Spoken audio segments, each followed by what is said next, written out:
Hello children, how are you all? I'm sure that you people are happy, healthy and are spending time with your books also. So come, here we are to study the chapter 3 of class 10. Okay, chapter 3 of class 10. The name of the chapter is Metals and Non-Metals, and this is my lecture 1. In this we shall study about the metals and the non-metals and their physical and chemical properties. Now come, let us study about metals first and their physical properties. As you know, metals are electropositive elements except hydrogen. Hydrogen is an electropositive element, but it is a non-metal. So exception is hydrogen. Okay. Now they are called electropositive elements. Why? Because they can easily lose their valence electrons to form a positively charged ion or a cation. Now the question is, why do they lose their electron, or why do they not gain electron? Now metals lose their electrons because after losing their electrons they attain a stable octet or a stable noble gas configuration. This has been explained over here. You can see what happens. Sodium having the atomic number 11 and the configuration is 281. Fine. And as you know, the only valence shell electrons participate in a chemical reaction, whereas the electrons which lie inner to the valence shell, they do not participate in a chemical reaction. So if this sodium loses this valence electron or the outermost shell electron, it will attain a configuration of 2 and 8. So this sodium metal easily loses this one electron and acquires a charge of +1. It becomes a cation with one positive charge, and it also acquires a stable and the nearest noble gas configuration. Is that clear, children? Similarly, the second example that I have taken is that of calcium. Calcium has the atomic number 20 with configuration of 2, 8, 8 and 2. You people have studied about these configurations in class 9, so we are not dealing with it. Now here what happens, if this 2 is removed, if calcium atom loses this 2 electron, it will easily attain a stable noble gas configuration, and once it has lost these 2 electrons, it attains a 2 positive charge. So here you can see it has the calcium, a di-positive cation, has a stable configuration of 2, 8 and 8. So usually most of the metals, all the metals lose their valence electrons to attain the nearest noble gas configuration. Okay. Now metals usually lie on the left hand side of the periodic table. We'll study about the exact position and the period, etc., and the group number of the metals in some of the coming chapters in class 10. So let us move ahead. What are the physical properties of metals? The metals in pure state possess a shine or a luster. Okay, and they have a shining surface. Metals are generally hard, and this hardness varies from metal to metal. You know it very well. We have an exception, a metal which is very soft and it is not even a solid. For example, mercury. Mercury is a liquid metal. The other metals which are soft solids are sodium, potassium, lithium. They are soft solids and they are so soft that they can be cut by a knife. Third, metals are generally malleable. Malleable means they can be beaten into thin sheets, and we are all aware of sheets of aluminium, sheets of gold, sheets of silver, because you know it. Where are these used? Gold and silver, they are used in jewelries. Aluminium sheets are used in foil making, and gold and silver, they are the most malleable metal.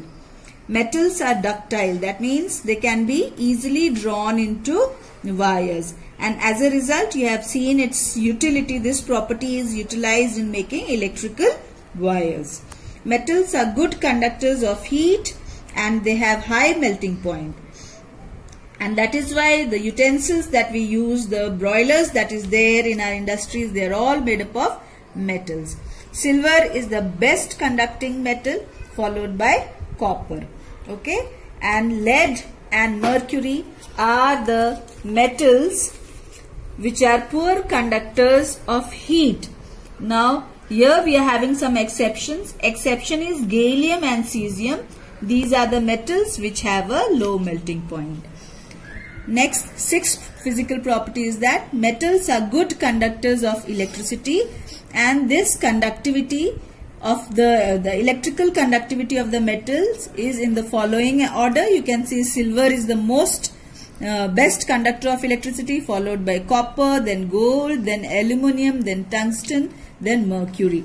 Copper and aluminium being cheaper than silver, they are more popular as electrical. You know, they are popularly used in electrical wires. And gold is used in making, you have seen that gold wires also used in making jewelries. Now electrical wires, as you know, they are covered with a plastic covering just to make it safe for our use, so that we do not get the electrical shock. And what is this plastic covering? This plastic covering, the short form or the abbreviation is PVC, or polyvinyl chloride. It is a polymer. PVC or polyvinyl chloride is a polymer which provides insulation to the wires. Seventh, metals are sonorous. They produce a sound when it is struck hard, and that is why they are used in bells. The metals have high density.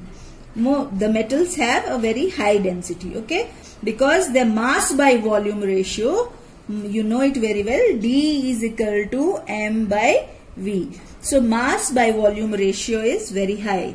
The metals also have a very high tensile strength.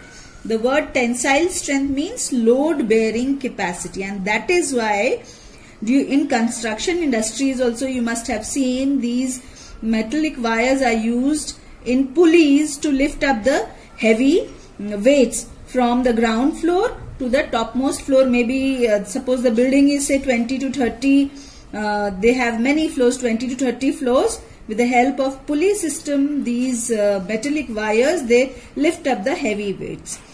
The 10th one, the metals are solid. You know it very well. All the metals are solid except mercury. Fine. Now let us study about some chemical properties of the metals. Okay. The chemical properties of the metals are, metals have, as I had stated before also, the metals have 1, 2 or 3 valence electrons, and these valence electrons can be removed very easily with the expenditure of less amount of energy. That means we have to provide less amount of energy in order to remove the valence electrons, and the number of valence electrons is also less. Okay, they are either 1, 2 or 3, and this energy that we add to the metallic atom to remove the electrons, this energy is known as ionization energy. Energy required to convert a metal to iron. Energy required to convert a metal to iron is known as ionization energy. Thus, the metals are electropositive in nature because the ionization energy is very less. Now, when the metals react with oxygen, you know it very well, they form metallic oxides. For example, magnesium ribbon, when burnt in oxygen, it forms magnesium oxide, a white powder, and this is a highly exothermic reaction. Magnesium, as you know, it burns with a dazzling white flame. And what kind of bond is formed between a metal and a non-metal? Magnesium being metal and oxygen being non-metal, they form a ionic bond. Okay, we shall study about this in the coming, in this chapter only, in the next lecture. Now the metal oxides which are formed, they are basic oxides. And how do we know that they are basic oxides? Suppose we collect any of these metallic oxides like potassium oxide, sodium oxide, calcium oxide or magnesium oxide, and we dissolve it in water. It will dissolve, like sodium and potassium oxides, they dissolve fully and they form alkalis. And when they are tested with the litmus paper, litmus solution, it is seen that the red litmus paper turns blue. Okay, so I have written here in the form of reaction. Sodium oxide when reacts with water, it forms sodium hydroxide, which is an alkali. So we have two alkalis, potassium hydroxide and sodium hydroxide. And calcium oxide and magnesium oxides, they are also called alkalis, but they are partially soluble. They do not dissolve fully. Why are they called alkalis then? You know it very well, a part of it dissolves. For example, in lime water, a part of calcium oxide has formed calcium hydroxide. So that is an alkali. Lime water is an alkali. Is that okay? So the portion which dissolves in water, that is known as alkali.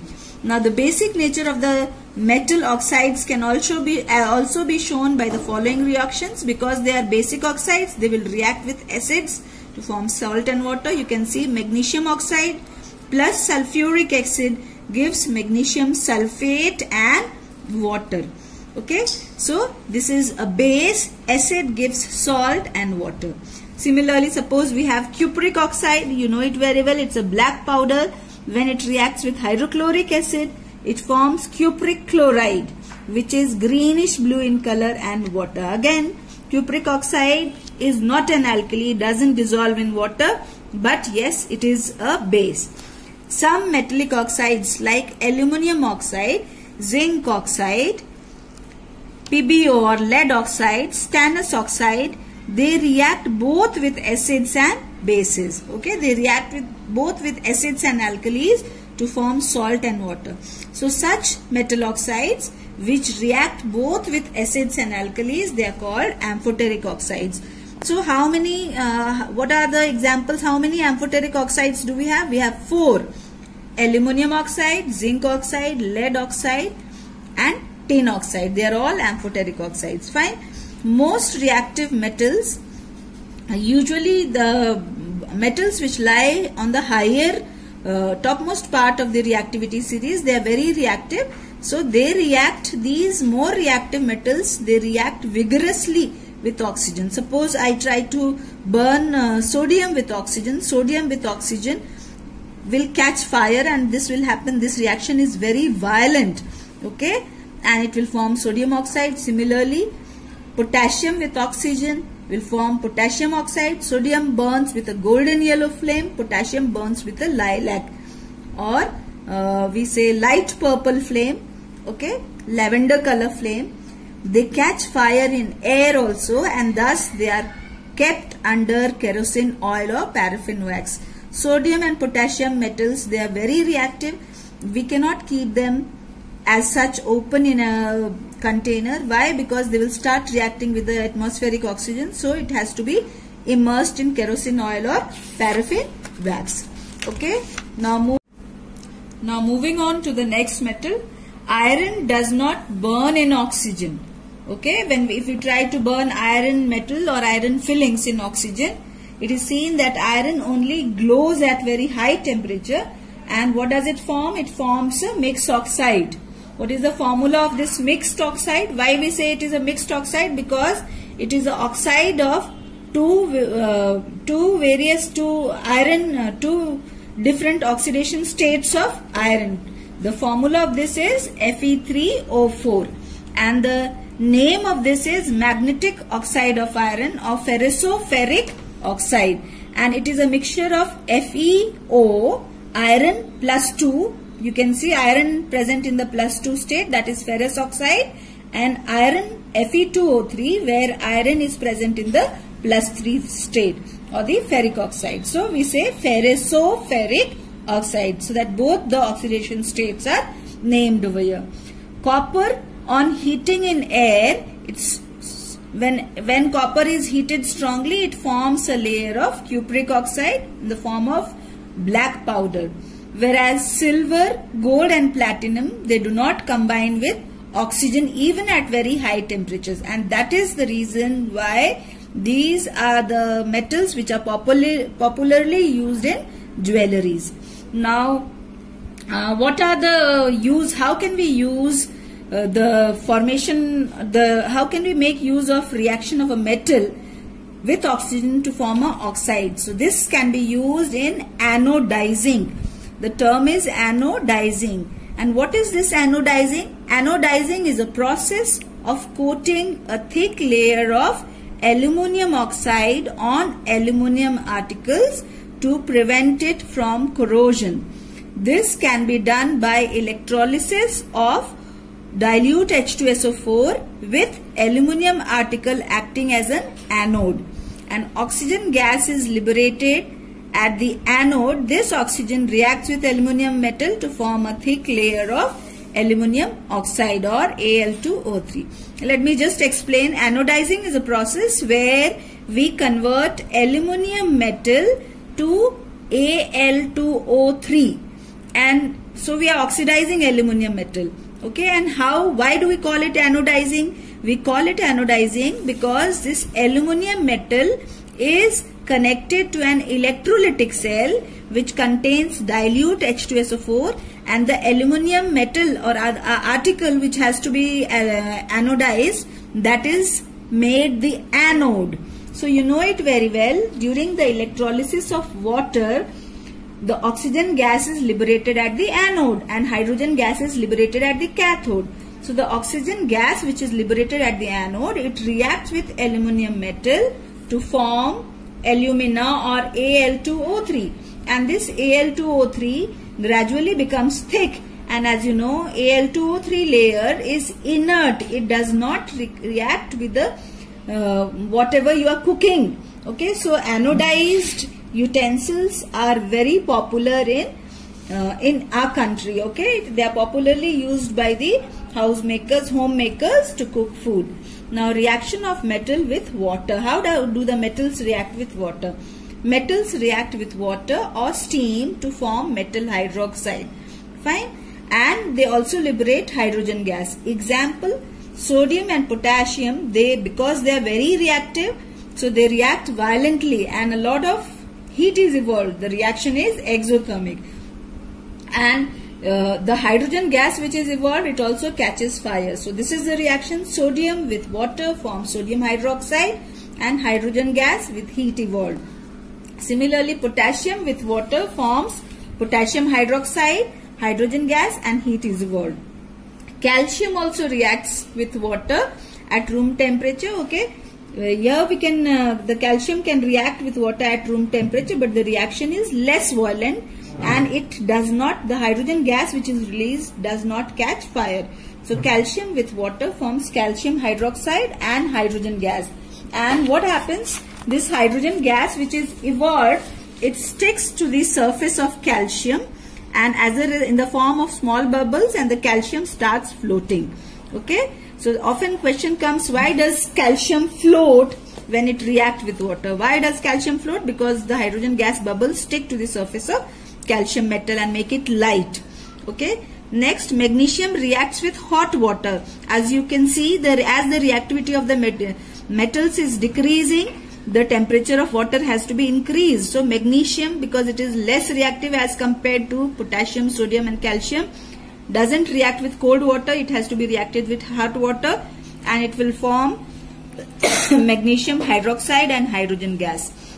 Now aluminium, zinc and iron, they don't react with hot water. Instead they react with steam. And when they react with steam, they form an oxide and hydrogen gas. So you can see iron reacts with steam to form triferric tetraoxide or ferroferric oxide, a mixed oxide and hydrogen gas. Okay. Whereas lead, copper, silver and gold, they do not react with steam even. They are least reactive, so they do not react.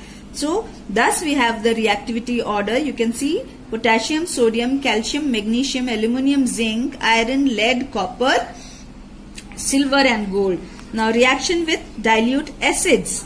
You know it very well that metals react with dilute acids to give salt and hydrogen gas. So sodium, potassium, calcium, magnesium, zinc and lead, they react with dilute HCl and H2SO4 to form a metal, salt and hydrogen gas. Example, I have written the reaction. Potassium with hydrogen chloride, HCl forms potassium chloride and hydrogen gas. Similarly, it reacts with H2SO4 to form potassium sulfate and hydrogen gas. Aluminium reacts with hydrochloric acid to form aluminium chloride and hydrogen gas. Aluminium also reacts with sulfuric acid to form aluminium sulfate and hydrogen gas. Zinc reacts with HCl to form zinc chloride and hydrogen gas. Zinc reacts with sulfuric acid to form zinc sulfate and hydrogen gas. Lead, though more reactive than hydrogen, so it should have reacted with HCl, but yet it doesn't react with HCl or sulfuric acid. Why? For long. Because lead forms an insoluble layer of lead chloride or lead sulfate, and this insoluble layer of lead chloride or lead sulfate, it sticks on the metal surface and it doesn't allow the acid to react further. Okay, now moving on to and as a result, the reaction between the lead and hydrochloric acid or sulfuric acid, the reaction stops in few minutes. Copper, mercury and silver, they don't displace hydrogen gas from HCl or H2SO4. They don't react or they don't produce hydrogen gas. Why don't they produce hydrogen gas? Because they are less electropositive than the hydrogen atom. That means they are not ready to give away their electrons. They are less electropositive, means they are not ready to give away their valence electrons, and hence they do not react. Now metals don't evolve hydrogen gas with, most of the metals do not evolve hydrogen gas with nitric acid. Why? Because nitric acid is a strong oxidizing agent, so it oxidizes the hydrogen gas to water. Okay, and nitric acid itself is oxidized to nitric oxide, N2O, nitrous oxide, or nitrogen dioxide. Some of the reactions that I have written, you can see zinc reacts with nitric acid to form zinc nitrate, nitrous oxide and water. Similarly, copper reacts with nitric acid to form cupric nitrate, nitric oxide and water. That means hydrogen gas is never evolved. Okay, so which are the metals which evolve hydrogen gas with nitric acid? It is only magnesium and manganese which react with dilute nitric acid to give hydrogen gas. So what is the reaction? Magnesium with nitric acid forms magnesium nitrate and hydrogen. Similarly, manganese with nitric acid forms manganese nitrate and hydrogen. Okay, now gold and platinum, they are inert and they do not react even with concentrated mineral acids like HCl, H2SO4, HNO3. So thus they are called noble metals. They don't react, you know it very well, but they dissolve in a mixture of hydrochloric acid and concentrated hydrochloric acid and concentrated nitric acid when they are taken in the ratio of 3:1 by volume. This mixture is called aqua regia. The mixture of 3 parts of concentrated hydrochloric acid and 1 part of concentrated nitric acid is known as aqua regia. So gold and platinum, they react with it. Okay, and the word aqua regia means royal water. Why? Because it is able to dissolve the noble metals. It's a fuming liquid which produces nascent chlorine to give the following reaction. You can see 3 parts of HCl. When added with 1 part of HNO3, it forms nitrosyl chloride, NOCl, water and nascent chlorine, and it is this nascent chlorine that reacts with gold to form gold or aurum chloride. Now reaction of metals with solution of other metals. When a metal reacts with a solution of other metal, you know it very well, a more reactive metal displaces the less reactive one. You have studied in chapter number 1. Here you can see zinc, when it reacts with blue solution of copper sulfate, forms zinc sulfate and copper. So less reactive copper has been pushed out and zinc has entered into the solution. Similarly, iron reacts with silver nitrate, which is colorless, to form iron nitrate, which is pale green, and silver. So the more reactive iron is pushing out silver and the silver is displaced. Okay, now moving on to, let us study about non-metals. Fine. So this was all about metals. Now moving on to non-metals. Non-metals have an ability to form anions or negatively charged ions. And thus we call them electronegative. Okay, because they form negative ions. Now why do they form negative ions? Because they gain 1 or more electrons from the metals. So why don't they donate the electrons? They do not donate the electrons because they have more than 4 or more than 4 valence electrons. So it is energetically, it is unfavorable to denote 4, 5 or 6, 7 electrons. Instead, they can gain electrons to complete the octet. You can see chlorine having atomic number 7, configuration 287. It gains 1 electron to form chloride anion, where the octet is complete. Similarly, for oxygen also you can see 2 and 6 is the valence electrons. Number of valence electrons is 6. So if it takes 1 electron, it is completing the octet. Now moving on to physical properties of the non-metals. Non-metals do not possess any luster except iodine. They are lusterless. Non-metals are soft, solids, or they are many a times brittle also. You can see we have an exception. Diamond is an exception which is a non-metal, yet it is the hardest known substance. They are neither malleable nor ductile. They cannot be beaten into sheets. They cannot be pulled into wires. They are bad. Non-metals are bad conductor of heat and electricity, with graphite as an exception. Graphite, as you know, it is a good conductor of electricity, and it conducts electricity with the help of free electron that it has. Non-metals are non-sonorous. Okay, they do not produce that clinking sound when they are hit hardly.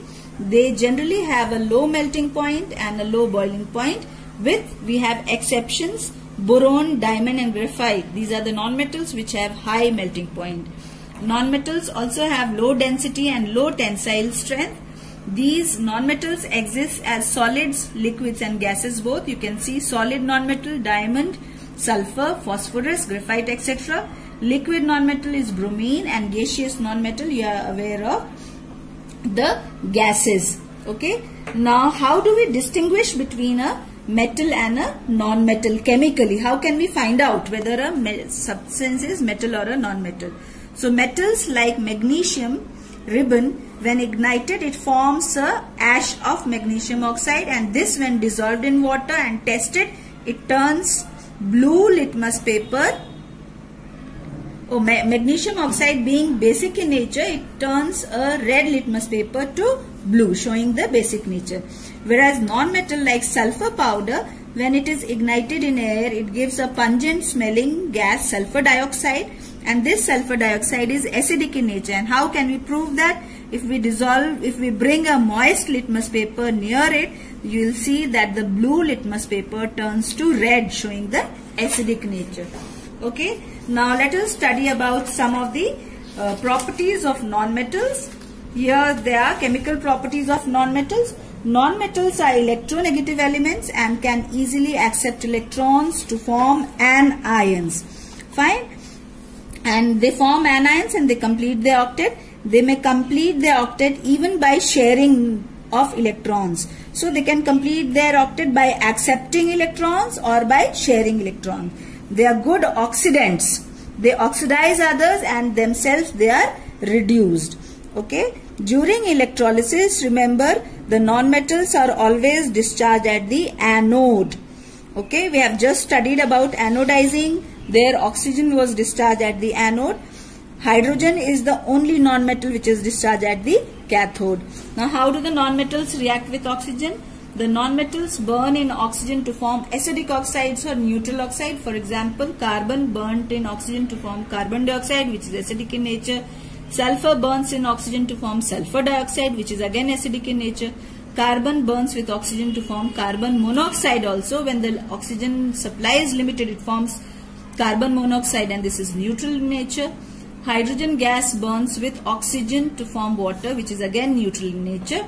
Now carbon dioxide, when mixed with water, it forms an acid which is known as carbonic acid. So CO2 plus H2O forms H2CO3, which is a carbonic acid. Thus we called carbonic acid is the acid anhydride of, okay, carbon dioxide is called the acid anhydride of carbonic acid. What does it mean? It means carbonic acid minus water forms carbon dioxide. So carbonic acid, when we subtract water from it, we get carbon dioxide. So we say carbon dioxide is the acid anhydride. Acid anhydride means acid minus water. Similarly, sulfur trioxide when mixed with water forms sulfuric acid. So sulfur trioxide is called acid anhydride of sulfuric acid. So H2SO4 minus H2O will give SO3. Okay. Non-metals generally do not react with water except fluorine. Fluorine reacts with water to form hydrofluoric acid, HF, and oxygen. Okay, this reaction is not a part of your NCERT. This is something extra. Non-metals do not produce hydrogen gas with HCl. They do not displace hydrogen gas with any of the mineral acids. This is so because they are not ready to donate the electrons like metals. Instead, they accept electrons, so they fail to displace hydrogen gas. Now, how do the non-metals react with hydrogen? You know, chlorine reacts with hydrogen gas to produce HCl in diffuse sunlight. Similarly, hydrogen gas reacts with solid sulfur at a higher temperature to form hydrogen sulfide, H2S, which has a pungent smell. Okay. Now, nitrogen gas reacts with water at a higher temperature of 450 degrees Celsius in the presence of iron and molybdenum to produce ammonia, and this process is known as Haber's process. Non-metals are very good oxidizing agents and themselves they are reduced. Fine. And how do we show this? This can be shown by the help of a reaction where sodium bromide, when it reacts with chlorine, the chlorine being more reactive, it displaces bromine from here and we get NaCl and bromine. Okay. Here we are. So this is the end of the metals and non-metals, and you can see, children, this is a comparison of physical properties of metals and non-metals, and this table has all the information about the physical properties of metals and non-metals with the name of the exceptions as well. So this table is of great utility. Okay, this is an important table, so please go through it once. Fine, though we have discussed all the properties in the lecture. Now, with this I have come to the end of the lecture, and I think my explanation will help you in building up the concepts of metals and non-metals, and the concept as to why do they react differently. Okay, why do they have different chemical properties and why do they react differently. Fine. In the next lecture we shall study about the reaction between the metals and the non-metals, mode of reaction. Now till then, children, keep safe and healthy and happy. Okay, bye bye children.